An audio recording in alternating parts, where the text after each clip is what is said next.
y'all, welcome back to my channel. My name is Katrina and this is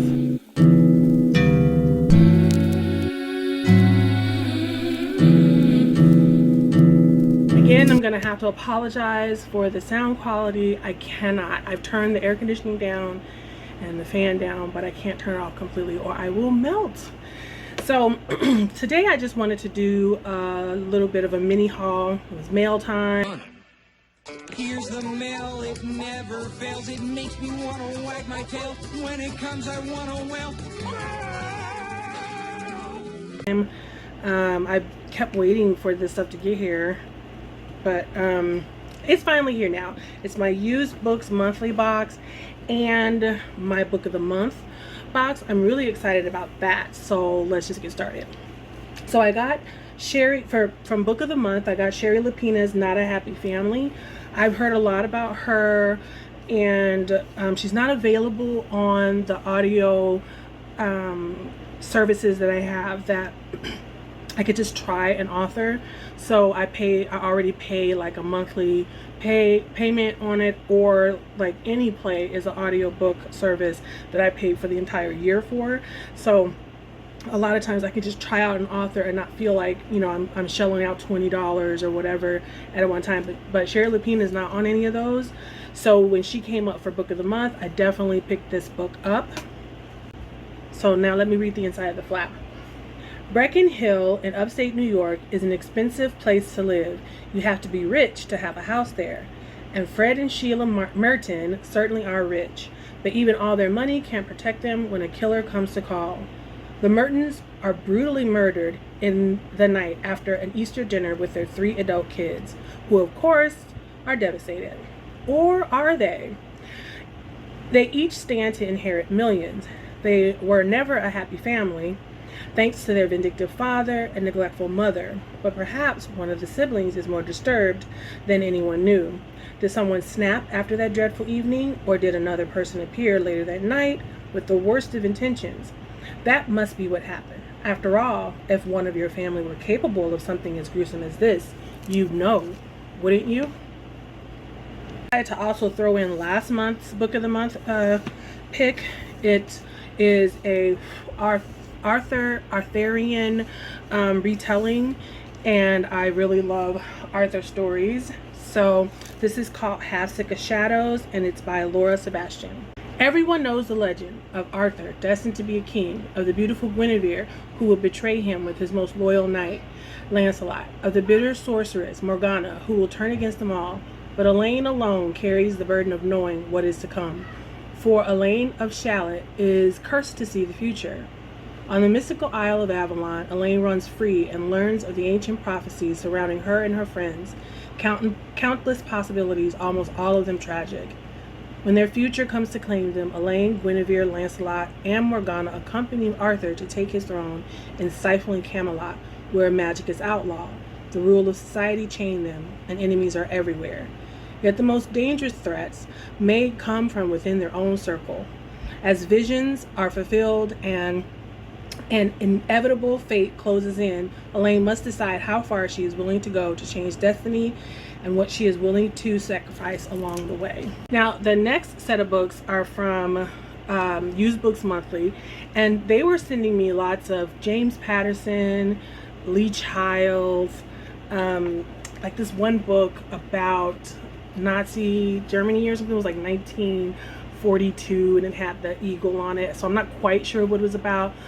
Let me see. There was like really kind of out there stuff that, you know, and I had specified the kind of things that I like. I said I like thrillers, but I think they took thriller to mean like those airport thrillers, like dad thrillers, and I'm not above those. I do like a dad thriller, but that's all I was kind of getting at first.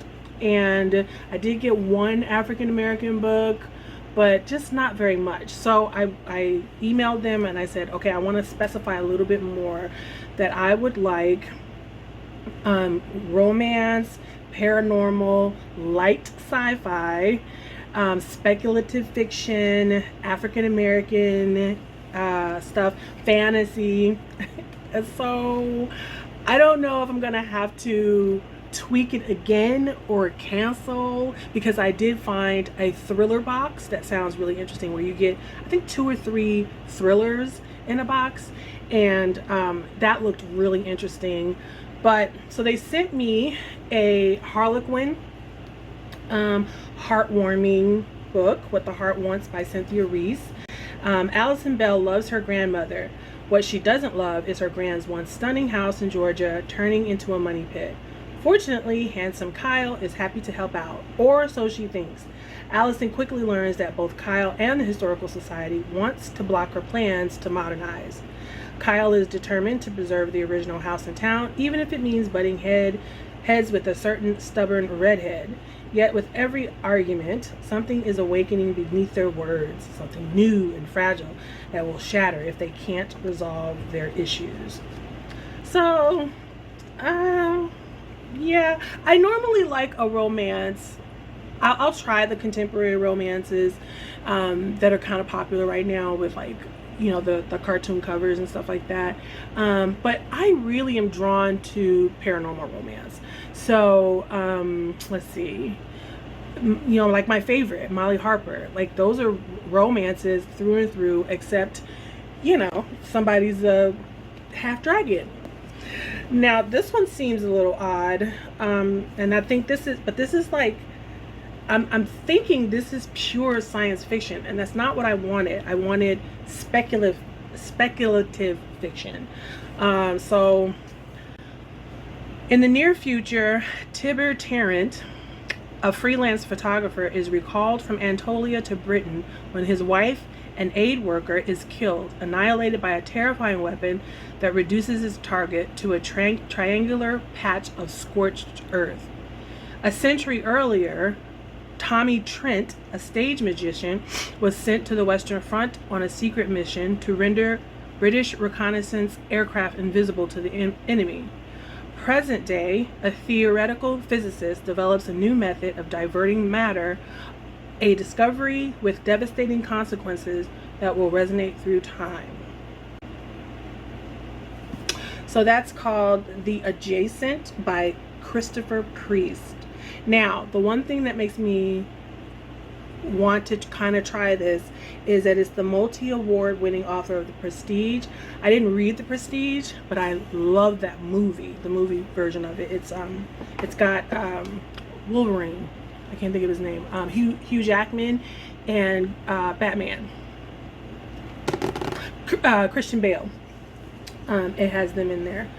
Now, this next book is like super fantasy, and again, I'm not into fantasy for fantasy's sake.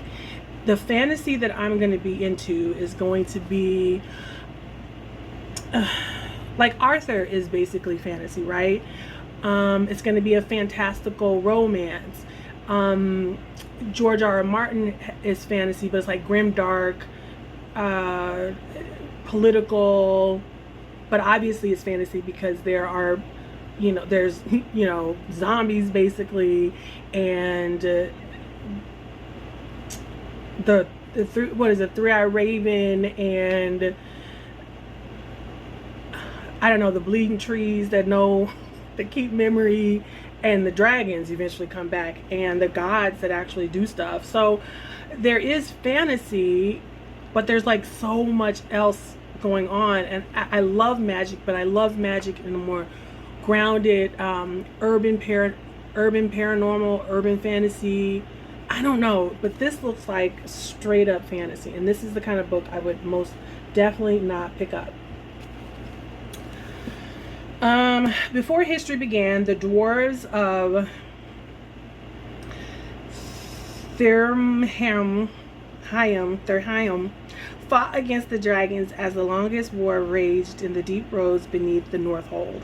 Now the dragons have returned, allied with the dead kings of Kor and backed by the masked gods of fate and chaos. The dwarves are cut off from the Graith of Guardians in the south. Their defenders are taken prisoner or corrupted by dragon spells.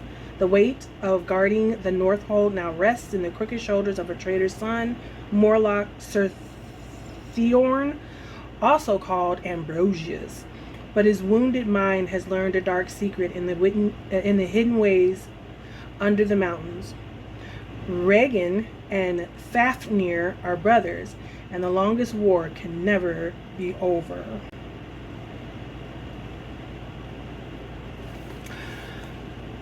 That's not what I meant by fantasy. Now this last one, I'm gonna send it to my sister. She reads, I don't know what it's called. It's called like, there's like some derogatory names for it, and then there's just there's this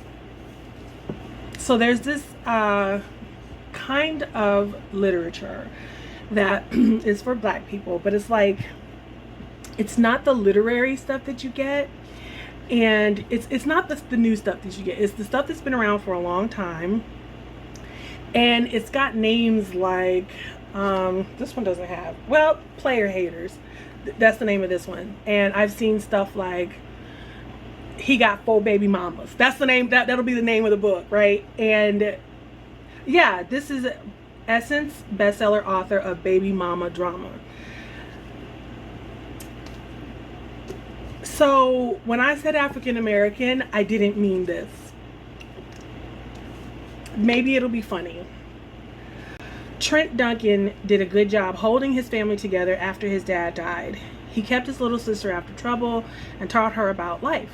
It's just too bad he couldn't do the same for himself.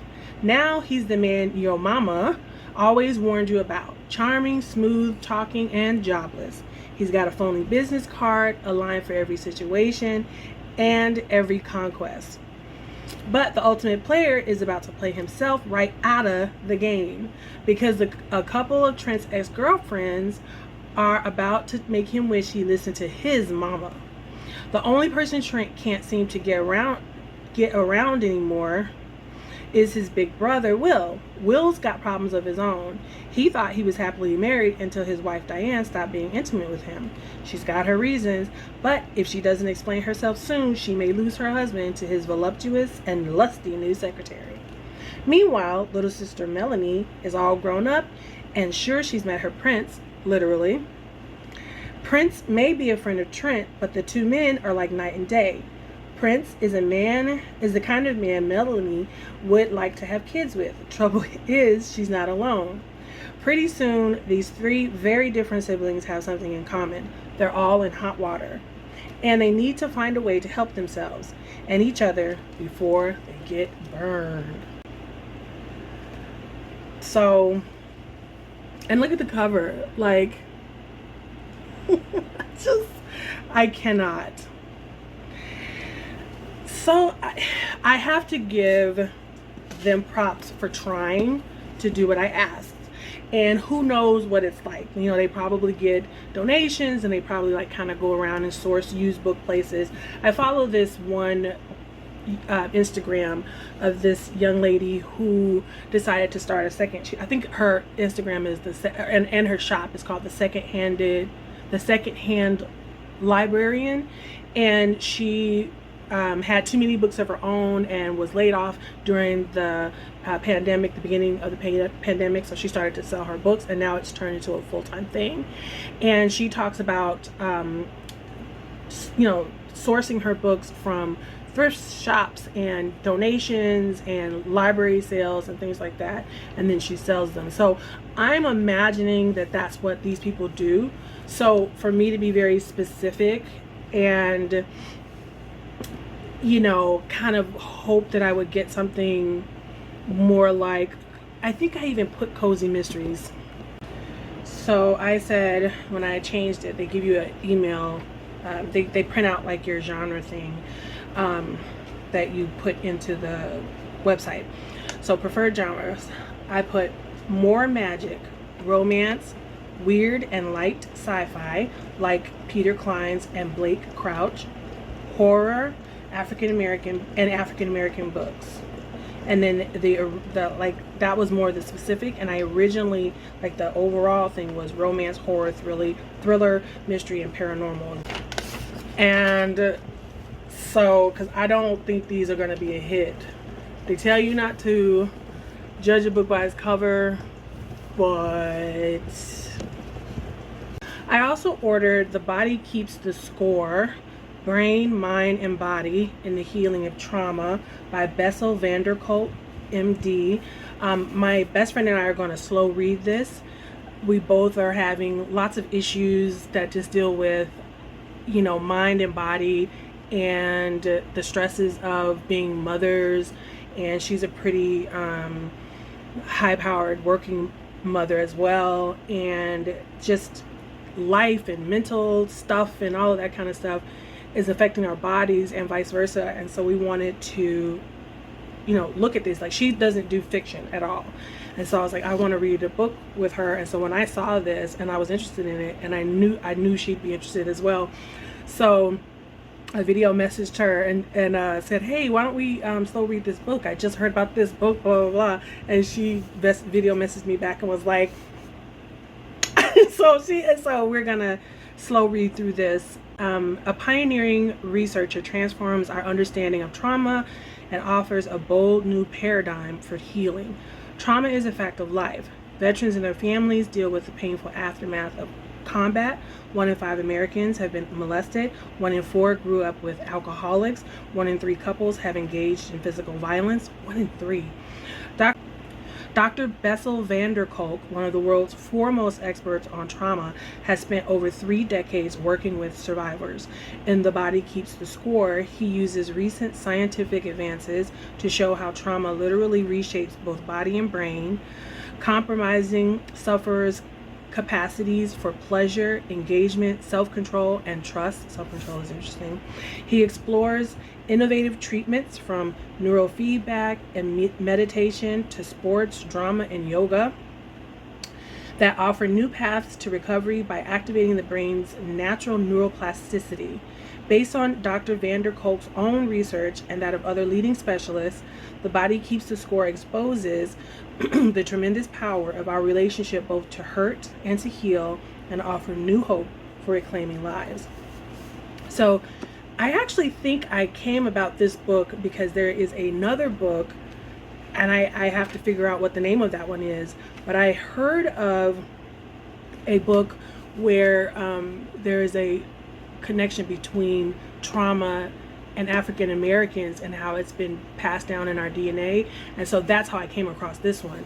And so I'm actually interested in reading this for just the issues that I have dealing with mental health and past trauma, and you know how that has affected me physically, and then also talking to my therapist about it, you know, see if she's read it, see what she thinks about it, and things like that. Now, what would you do in this situation? Would you just end the service and go ahead and get the thriller box or try another box that you're interested in? Or would you do what I'm thinking of doing, is going in and tweaking just a little bit more and giving them another month to see if they can tweak it to what I would like? Let's see. What goes with... Oh, let's just put an envelope for mail as the end of this video's emoji if you don't have anything to say. Otherwise, let me know what you would do in this situation. Be easy on yourself, and I will see you in the next video. Bye.